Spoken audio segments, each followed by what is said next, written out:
Dari saudariku LH, ya. Assalamualaikum warahmatullahi wabarakatuh. Salam warahmatullahi wabarakatuh. Pak Ustadz izin bertanya. Baik. Satu, bolehkah membaca mushaf saat sholat fardu sendirian? Dua, ibu saya kan sudah tua, Pak Ustadz. Dan maaf bacaan sholatnya ada yang keliru. Bolehkah saat saya jadi imamnya menzahirkan semua bacaan sholat dari takbir sampai salam? Terima kasih Pak Ustadz. Baik, begini. Saudariku, semoga Allah muliakan Anda dan ikhtiar Anda semoga dijadikan anak yang saleh, bermanfaat untuk orang tua, dan semoga ibunda diberkahi di akhir usia-usia, ya maksud saya menuju kepada usia sepuh, karena kalau kita katakan akhir jangan dikaitkan selalu dengan kematian ya, karena orang muda pun bisa meninggal ya, banyak orang sehat juga bahkan wafat duluan dibandingkan orang sakit, demikian seterusnya ya. Karena itu jika ada peluang kita berbaik, berbakti kepada orang tua kita, bahkan oleh Allah berikan umur yang panjang, itu kesempatan bagi kita untuk bisa memberikan bakti yang terbaik, dan semoga itu jalan kita untuk mendapatkan surganya. Kita jawab pertanyaannya. Satu, bolehkah membaca mushaf saat salat fardu sendirian? Tidak. Dalam salat fardu, maka yang dibacakan yang kita hafalkan, ya, baik sendirian ataupun berjamaah, yang kita hafalkan, karena yang dituntut dari Al-Quran itu sederhana. Quran surah ke-73 Al-Muzammil ayat ke-20, faqra'u ma tayassara minal Quran. Baca yang kita hafalkan dari Al-Quran, yang paling mudah kita hafalkan. Kalaupun yang dibaca hafalnya kuluh, ya kuluh aja. Ya, kul huwallah, kul huwallah, kul huwallah. Silakan sambil kita membaca itu, kita menghafalkan lagi surat yang lainnya.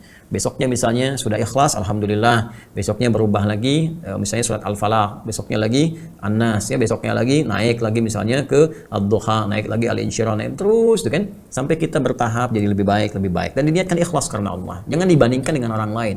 Kita jadi diri kita pribadi. Jadikan orang lain sebagai motivasi. Jangan disamakan. Jangan disamakan, karena setiap orang punya orientasi berbeda-beda. Ya, setiap orang punya tahapan yang beda-beda, punya pilihan masing-masing. Ya, walikulli wijhatun huwa muwalliha fastabiqul khairat. Quran surah kedua Al-Baqarah ayat 148. Ayat 148 paling kanan sebelah atas di mushaf. Walikulli wijhatun huwa muwalliha. Setiap orang itu punya orientasi masing-masing. Ya, fastabiqul khairat. Silakan berlomba dari passion kita untuk menggapai kebaikan, pahala yang sama. Dia bisa senang tahajud, Anda nggak sempat, ya Anda ganti dengan yang lain. Anda kerja Al-Quran, ya kan? Jadi bisa berimbang pahalanya.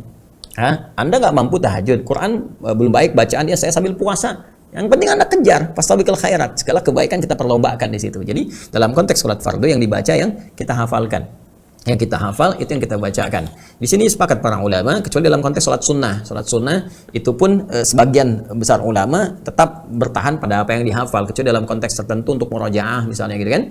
Untuk murojaah ya dipegang, itu pun dalam konteks salat sunnah, bukan salat fardu, yang tidak mengurangi kemuliaan Al-Quran. Ya, jadi itu banyak syarat tambahannya. Jadi jangan sampai ketika pegang mushaf tiba-tiba mau sujud, Quran disimpan tempat yang rendah, gitu kan? Dan sebagainya. Itu harus cari wasilah-wasilah yang tidak merendahkan kemuliaan Al-Quran. Jadi jalan terbaiknya coba dihafalkan baik-baik, di luar sholat baru kita bacakan lagi, sholat dibacakan yang kita hafalkan dari situ. Yang biasanya terjadi di sholat-sholat seperti Ramadan ya, sholat seperti Ramadan. Jadi kalau orang sendirian itu jarang sekali pegang mushaf. Biasanya kalau Ramadan jadi makmum untuk menyimak, gitu kan. Nah, itu pun ada perselisihan pendapat di kalangan ulama yang membolehkan tetap dalam konteks ibadah sunnah, itu pun yang sekiranya menggunakan mushaf dalam kondisi yang tidak merendahkan kemuliaannya. Dia kecil, dia masukin kantong kalau sujud, gitu kan, tidak ada potensi jatuh dan sebagainya.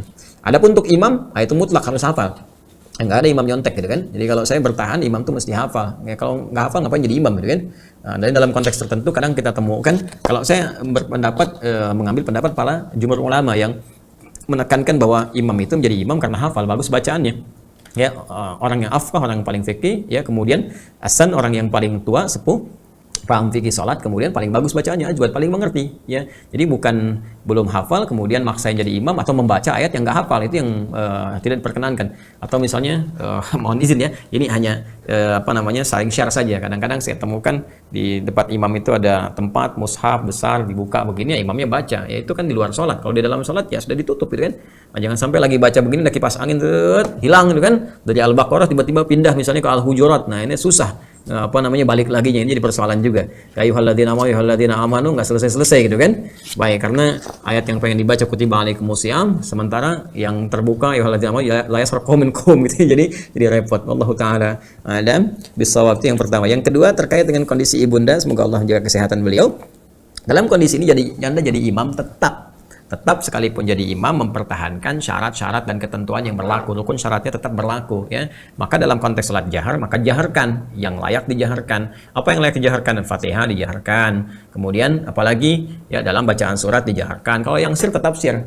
Yang sir tetap sir. Kenapa? Karena berbeda antara ibunda Anda dengan Anda. Kalau ibunda misalnya dalam kondisi sudah masuk makna kondisi yang kurang kesadarannya atau kondisi dalam medis misalnya masuk pikunnya dan sebagainya, itu agak berbeda penilaiannya.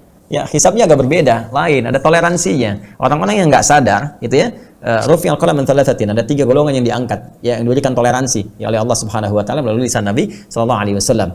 Ya, satu anis sabi hatta yahtalima. Jadi anak kecil yang belum balik sampai dia balik. Jadi anak kecil pun kalaupun dia bacaan salatnya salah itu nggak dianggap. Ya, nggak dianggap.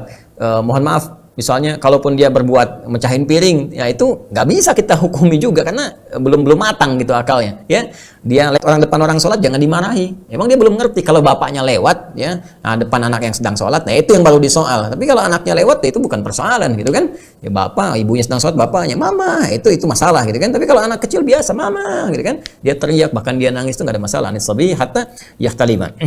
Kemudian anil majnuni hatta yufiqa, ya. Dari orang yang kesadarannya terganggu, ya, kesadaran terganggu sampai dia waras kembali. Dan dari orang-orang yang kesadarannya berkurang, ya, dari pingsan misalnya sampai dia sadar, atau tidur koma sampai dia sadar kembali, atau yang kesadarannya menurun seperti tadi sehingga dalam keadaan tidak sadar dia mengerjakan sesuatu, itu tidak dihukumi.